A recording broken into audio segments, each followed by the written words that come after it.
Olá, eu sou o professor Jailson Silva e hoje na nossa videoaula trabalharemos o tema Noções Básicas de Contabilidade. Contabilidade é uma ciência que possibilita, por meio de suas técnicas, o controle permanente do patrimônio das empresas. Ou seja, a contabilidade permite que seus usuários entendam as variações patrimoniais ocorridas em um determinado período.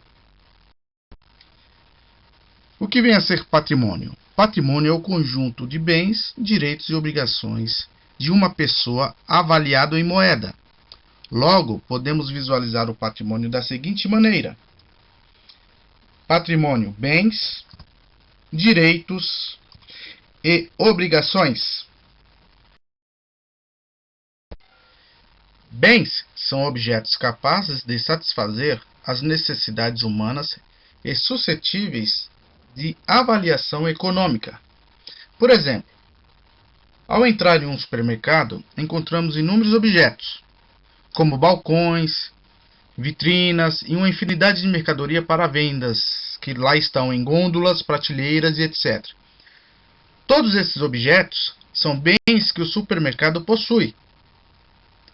Do ponto de vista contábil, bens são todos os objetos que uma empresa possui, seja para uso, troca ou consumo. Para exemplificar, vamos supor que uma empresa que comercialize calçados possui somente os seguintes bens: balcão, prateleira, vitrina, equipamento emissor de cupom fiscal, espelho, calçados para venda, que nesse caso são suas mercadorias, material para limpeza da loja, meio quilo de café e uma pequena quantia em dinheiro. Portanto, temos bens de uso: balcão, prateleira, vitrina, equipamento emissor de cupom fiscal, espelho, bens de troca, calçados para venda e o dinheiro, bens de consumo, papel para embalagem, material para limpeza e meio quilo de pó de café. Os bens podem ser classificados de várias maneiras. A que nos interessa neste momento são os bens materiais e imateriais.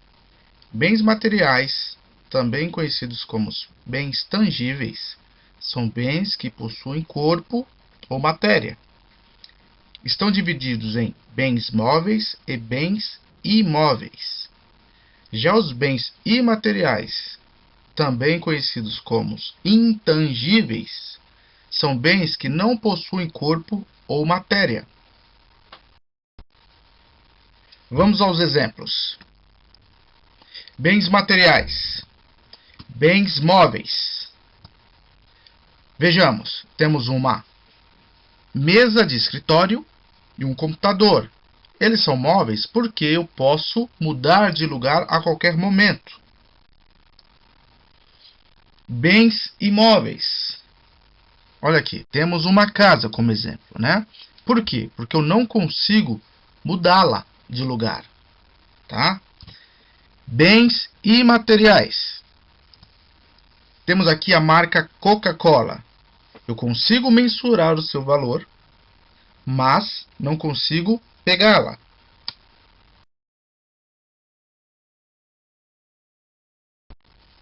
Direitos são os valores que a empresa tem para receber de terceiros. Neste caso, terceiros corresponde a todas as pessoas que relacionam com a empresa, como por exemplo, os seus clientes.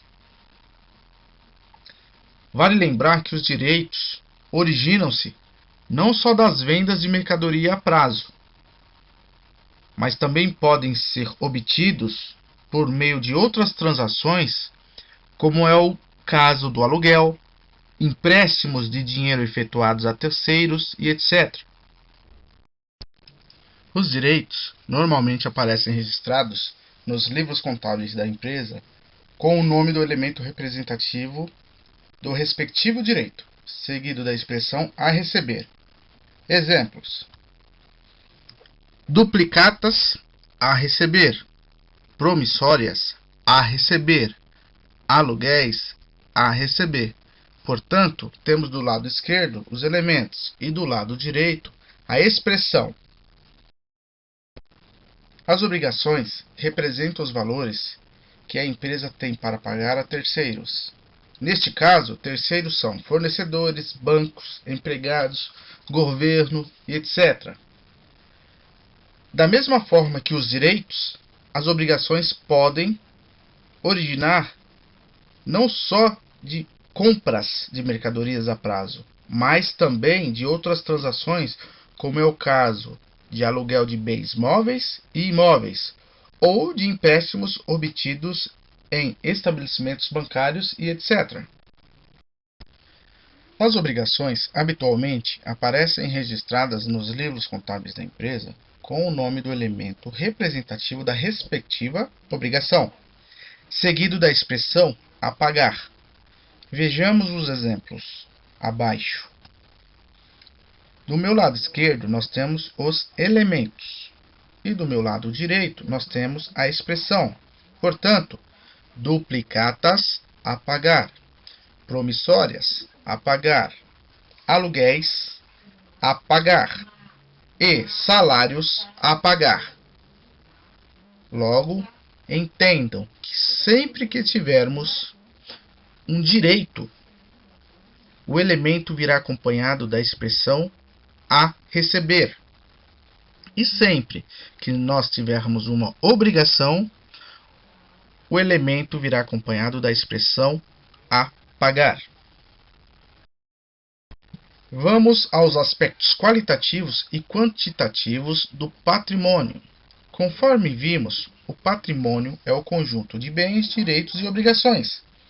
Segundo Ribeiro, a contabilidade estuda o patrimônio em seus aspectos qualitativos e quantitativos. Vamos lá. Acompanhe o seguinte raciocínio. Possuímos uma empresa com o seguinte patrimônio, composto por bens, direitos e obrigações. Como podem notar, tais informações apresentadas não permitem termos uma noção mais precisa do tamanho do patrimônio da empresa.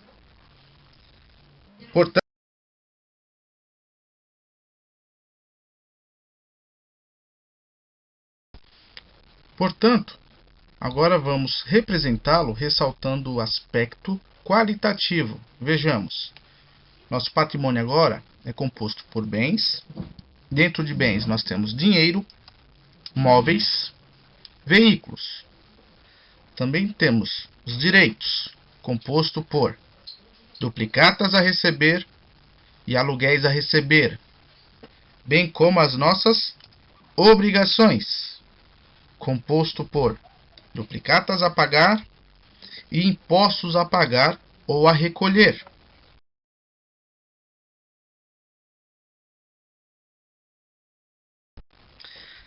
Vejam, após ressaltado o aspecto qualitativo, é possível notar que os elementos componentes do patrimônio foram devidamente qualificados, isto é, especificado. Mas, no entanto, observem, se nós fizermos as seguintes perguntas: quanto de dinheiro possuo na empresa? Qual o valor dos meus veículos? Quantas duplicatas eu tenho a receber ou a pagar? Nesse caso, nós não saberíamos informar. Portanto, vamos ressaltar neste momento o aspecto quantitativo. Vejamos, nosso patrimônio agora é composto por bens, que é composto por dinheiro. Nós temos 20 mil reais em dinheiro. Quanto aos móveis, equivalem a 30 mil reais. Quanto aos veículos, equivalem a 100 mil reais.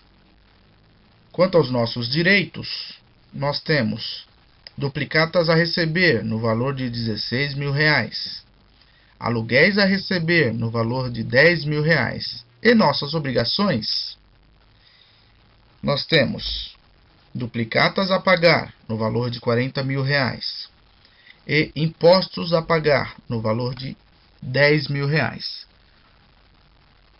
Portanto, observem que, após apresentar os aspectos qualitativos, ficou mais fácil avaliar o tamanho do patrimônio da empresa, ficando claro o que temos de bens, direitos e obrigações.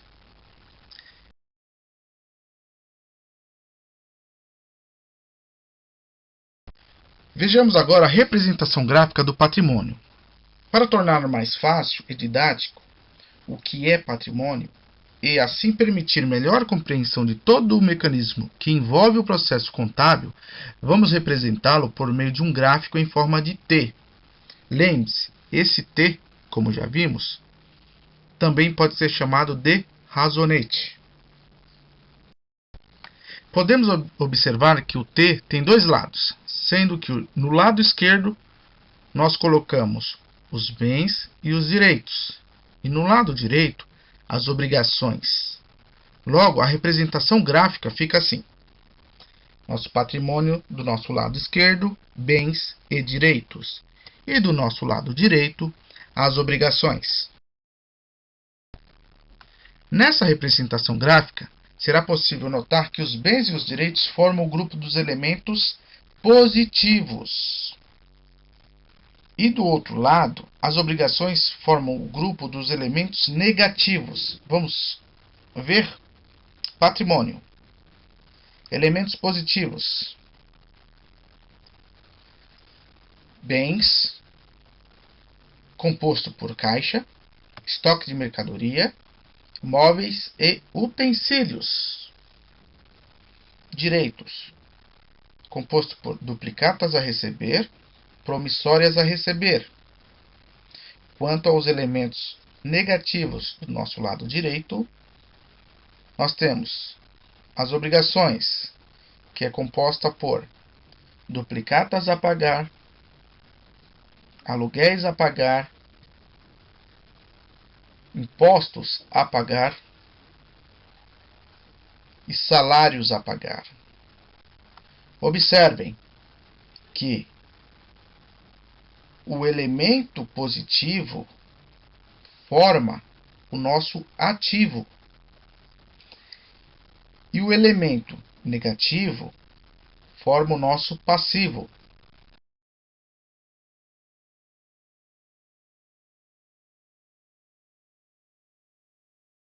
Vamos ver a representação gráfica. Olha lá. Os elementos positivos são denominados ainda como componentes ativos. Já os elementos negativos são componentes passivos. Vejamos a representação gráfica. Olha lá, do nosso lado esquerdo, nós temos o ativo, composto por bens. Os bens são compostos por caixa, estoque de mercadorias, imóveis e utensílios. Os direitos são compostos por duplicatas a receber e promissórias a receber. Do nosso lado direito, nós temos o passivo. Dentro do passivo, nós temos a obrigação ou obrigações, que é composta por duplicatas a pagar, aluguéis a pagar, impostos a pagar e salários a pagar.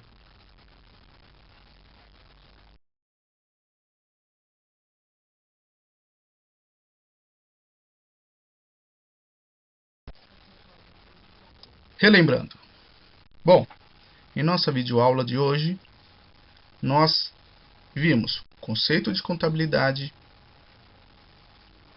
os bens, direitos e obrigações da empresa, os aspectos qualitativos e quantitativos e a representação gráfica do patrimônio.